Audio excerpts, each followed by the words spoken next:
Tayo sa work. Sa Segway. Oh, pagkain na doon? Meron na, pre? Oo, wala ulit. Thank you. May pagkain na dun, sir. Kumbaga, ang ulam dun ay lechong ano. Anong ulam? Nakain muna kami, so tapos na medyo palapit na matapos yung setup, kaya kain muna kami. So back to Hyatt muna tayo. Sakay tayo ng elevator.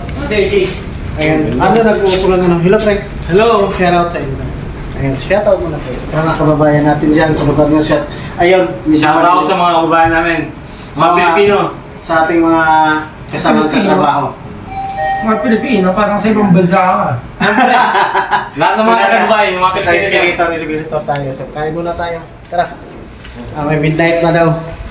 Midnight tayo. Ito na. Ito yung midnight natin. So, marami ito. So, may take home naman ito. So, kain muna kami mga idol kasi midnight namin ito. So, andito naman kami sa Hyatt Hotel. Balik kami. So, mamaya uuwi kami. Titira na naman kami ng North. SM North.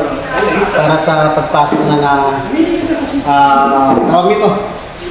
Ano ba yung sa North? Yung bukas ng malaking Christmas tree doon? Christmas tree lighting. Christmas tree lighting. Okay. Ayun.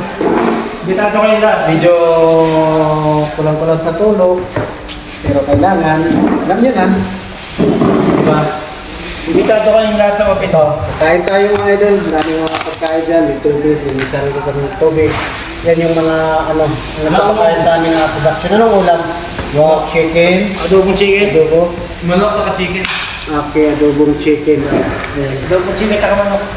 So, ganyan kami. Hindi kami gutom dito sa trabaho namin. Hindi kami mahirap dito, mayaman kami. Ayan, mayaman kami sa pagkain. Ayan. So, pag may mga tira nito, ito ay inuuwi namin sa bahay kasi minsan iba dyan, umuwi na lang, hindi na kumakain, gawa na napapagod sa kanilang trabaho. Kaya yan. So, pag may mga tira niyan, inuuwi namin yan. Dinadala namin sa Manila. Pinamimigay namin yan. Yan yung ballroom nila ng Hyatt. Okay. So, tara, kain tayo. Mga yung kargo. Nandito yung kargo. Nakit ko. Yan na naman.